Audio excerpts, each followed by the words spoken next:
This has been just an, oh.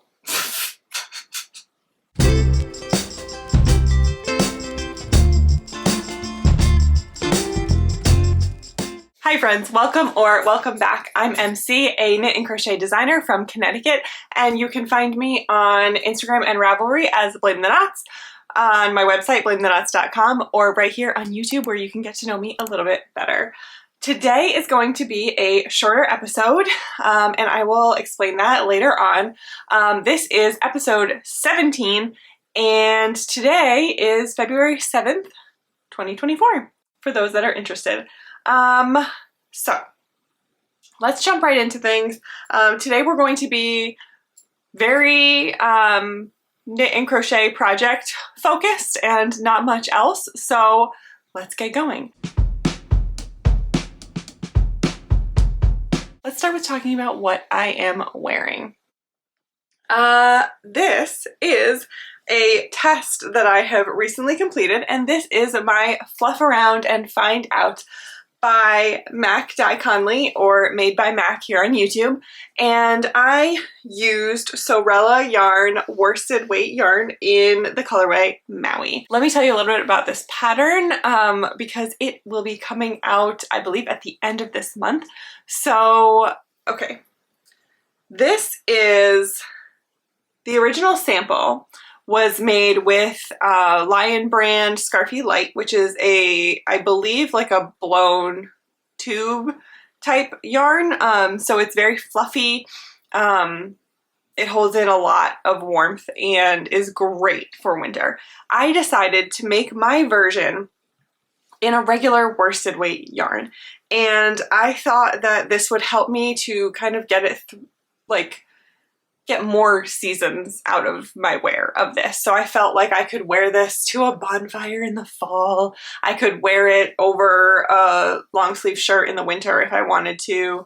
I can wear it in the spring as we're starting to get warmer days. So I really felt like I was going to get a lot of use out of my worsted weight version. The original is crocheted with a 6.5 millimeter hook. I was able to get gauge with a 5.5 millimeter hook, and I made the size 3, which gave me 4 inches of positive ease around the fullest part of my bust.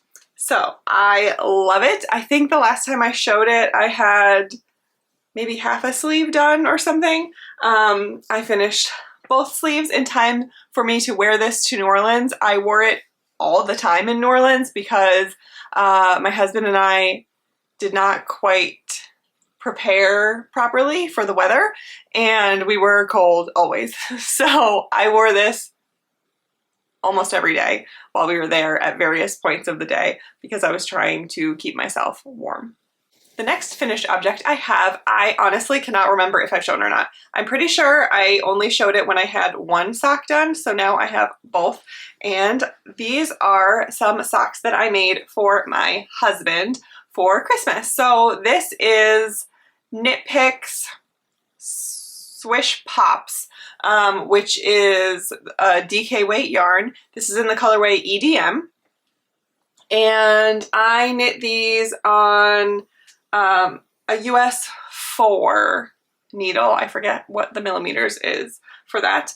I did these on a US 4. I did, let's see if I can remember properly.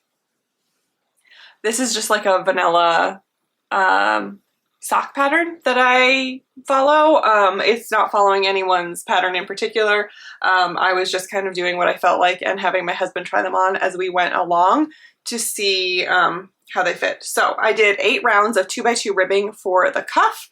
I did 50 rounds for the leg. I did a regular old heel flap and gusset that were based on, I should say at the beginning, I cast on 48 stitches. So the heel flap and gusset was just based off of the 48 stitches that I did. And then surprisingly, it worked out perfectly for me to do 50 rounds for the foot as well. And then I decreased every other round until I got to, so I started with 48 stitches, I decreased every other round until I got to 24 stitches total, and then I decreased every round until I got to 12 stitches total, and then I Kitchenered. So these were fun to make. It was really quick and that felt good. And I actually have a entire extra skein of yarn, so I'm going to make my husband a hat out of this yarn as well soonish, whenever I feel like it. It was actually really nice yarn to work with, so we have some more travel coming up soon, and I'll probably end up taking the hat with me for that.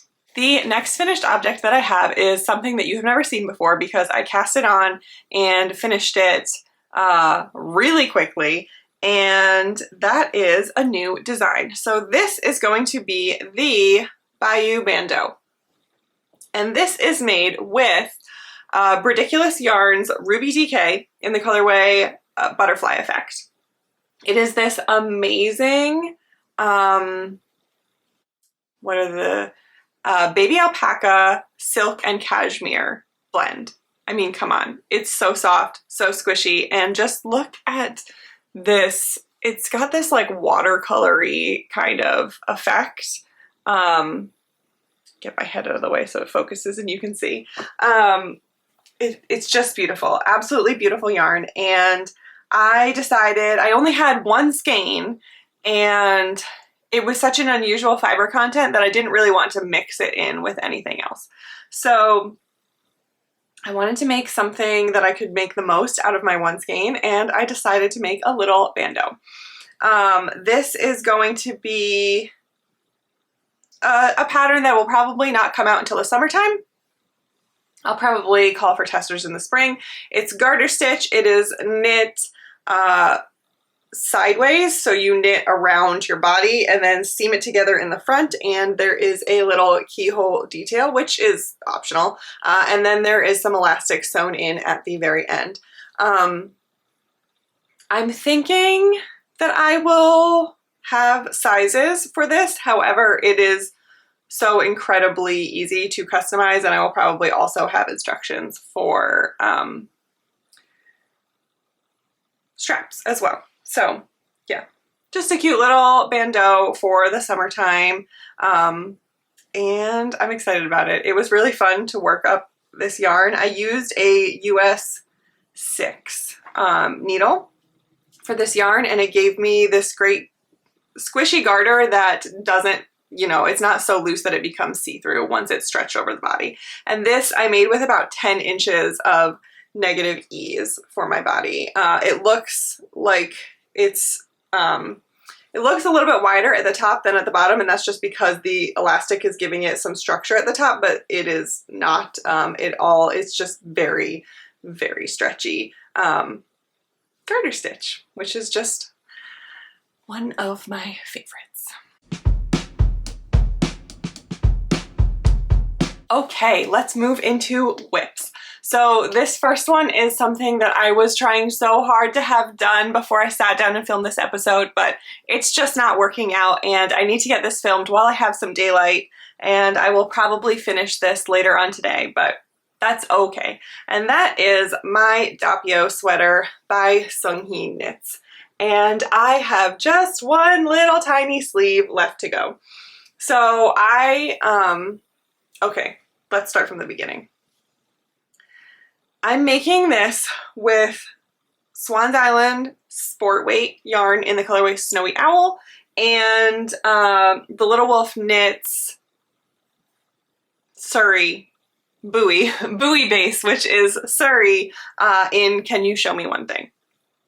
And I'm holding them together, and I only had 2 skeins of each one, so it was going to be a challenge to get a full sweater out of it, but I wanted to try.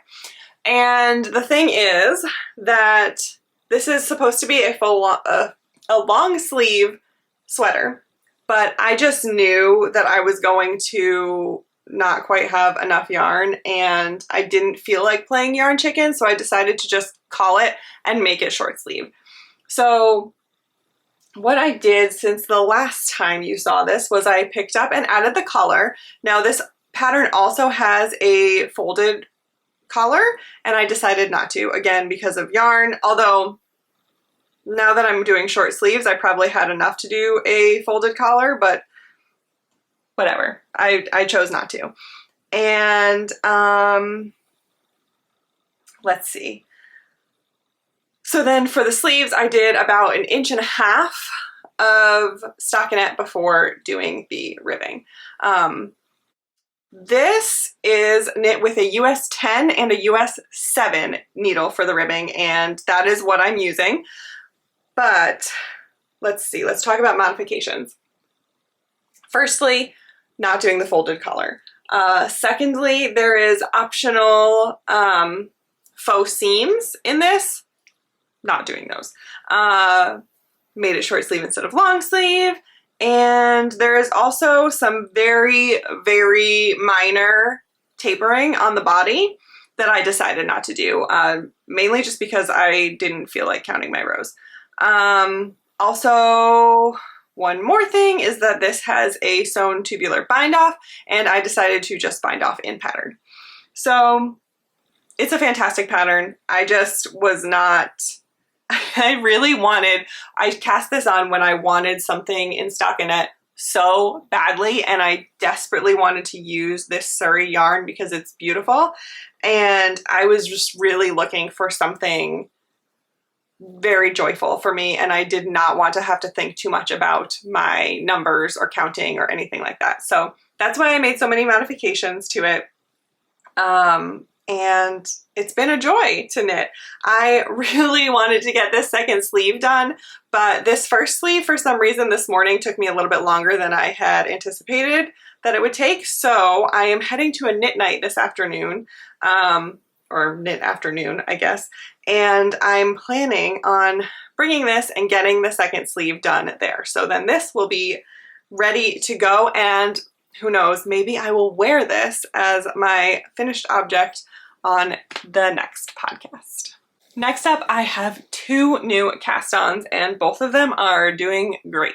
The first thing that I decided to cast on was a second Palm Your Knits by Chelsea of Knitting Tipsy, and I've already separated for the sleeves.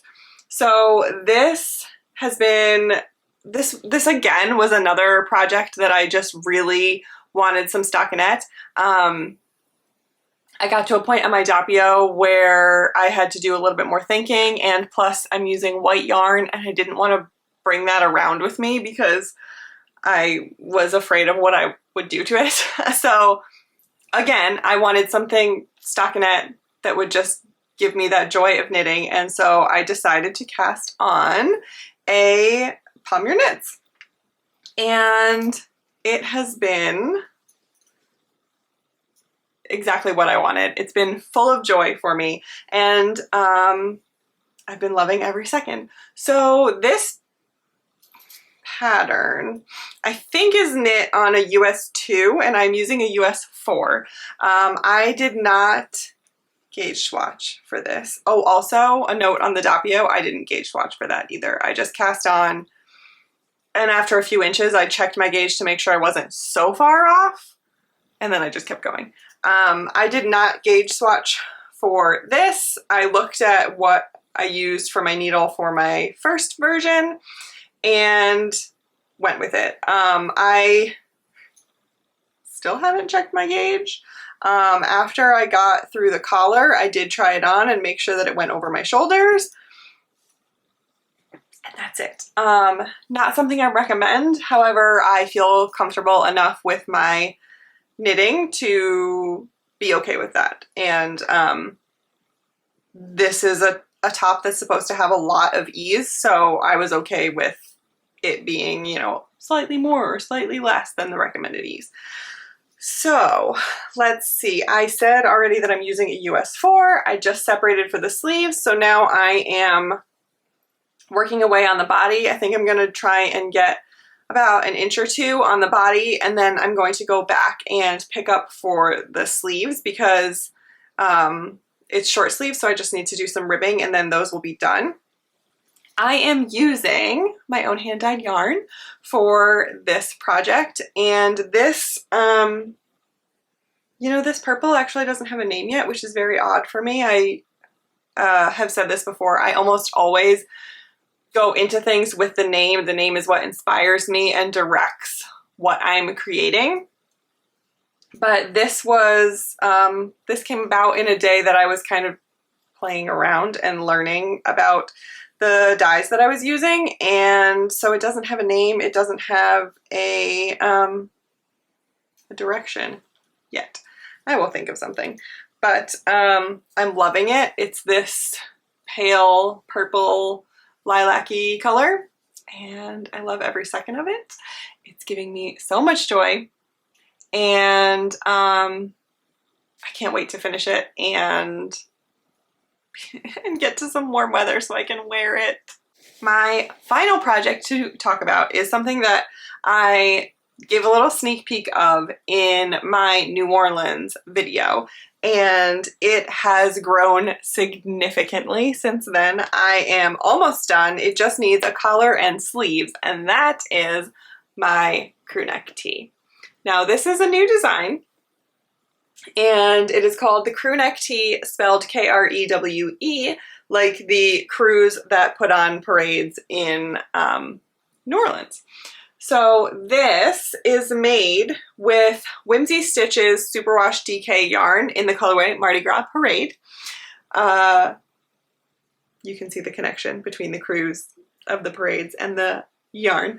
I cast this on when we were in New Orleans. I couldn't wait. I came up with the idea and I just absolutely couldn't wait to get it going. So I have finished the body, and it has this detailing that I'm going to try and show you, but it will probably look better after blocking. But it has some, oh goodness, there's cat hair all over everything. Get my head out of the way.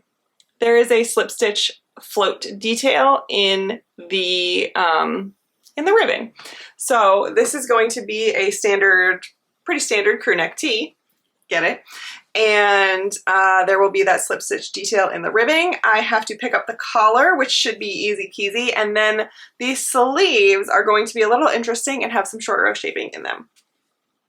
So this one is almost done. I'm hoping to get it done maybe this week, maybe next week, and yeah, then I can get it ready for testing for all of you. This has been just an, this has been an absolute joy to work on, even when I'm smacking myself in the face with it. All right, that is all I had to talk about project-wise today. I have actually not done any spinning because we were traveling, and I mean, it's just hard to travel with spinning, and I haven't had a chance to get back into it since we've been home. So no new spinning finished objects or whips or any progress on any of that. So yeah, that's all I have project-wise today. Now, let's talk about why this video is on the shorter side and what I'm planning to do with some channel stuff moving forward. Firstly, I posted a video discussing my Yarny Gras experience, showing my Yarny Gras haul, and talking about our long weekend in New Orleans. So definitely go check that out if you're interested in hearing about what we did and seeing the stuff that I got at Yarny Gras. But I also want to talk about my plans for the channel. Briefly, nothing too big. I have been in the past talking about what I've been reading in each episode, and I think some people like that, some people don't. That's totally cool. The thing is that I have got the reading bug lately. It is February 7th, and I have already finished 4 books this month, plus I have 2 other books that I finished in the last days of January that I haven't mentioned yet on a podcast. So it just felt like I wanted this video to stay yarn related, and I didn't want it to get taken over by all of my reading. And I want to devote a little bit more time to the books, if I can, to talking about them, and for those that are interested. So what I'm thinking of is, I think at the end of the month I'm going to do one video talking through all the books that I read in February, and those that are interested and like reading can watch it, and those that aren't and want to stay with the yarn stuff can skip it. And that feels right to me right now. You can feel free to let me know your opinions on that and your thoughts on it. I'm not sure if I eventually might do more videos on book related stuff. I'm still here for the yarn. That's my main priority, but I do, you know, you all know that I work in publishing. Books are the other half of my life on top of the yarn half. You're sitting in front of a gigantic bookcase right now. It's right behind you.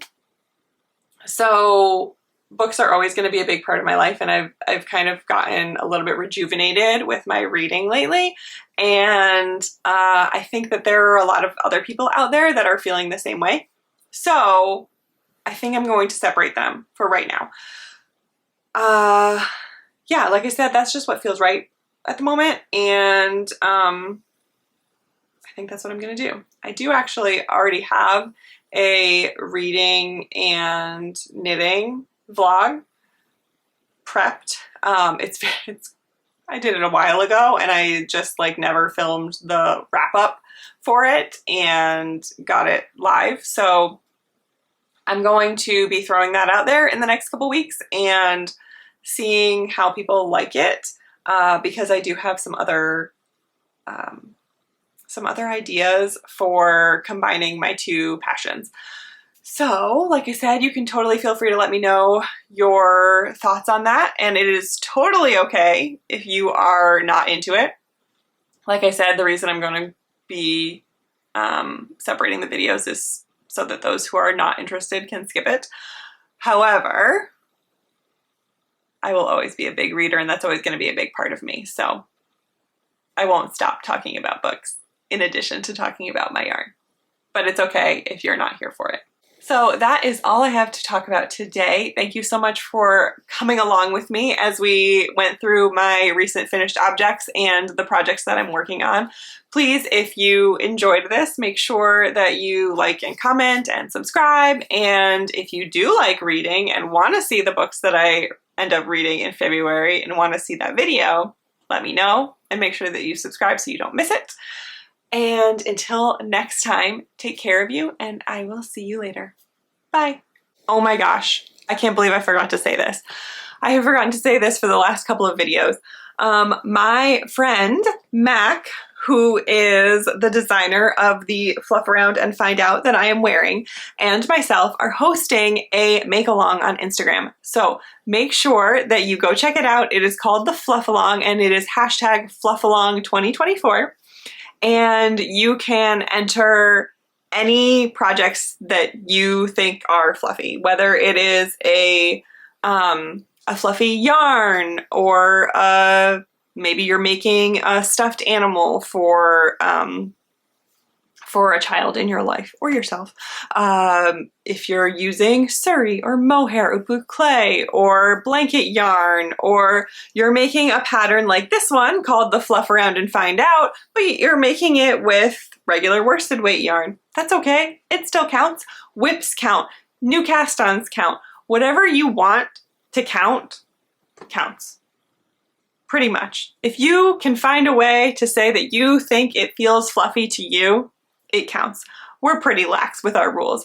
All you need to do is use the hashtag on Instagram and tag us both in the posts. So I am at Blame the Knots, and Mac is at MacDieConley. So just tag us both so we don't lose track of your entry. Use hashtag FluffAlong2024, and we are doing prize drawings every Saturday until March 2nd.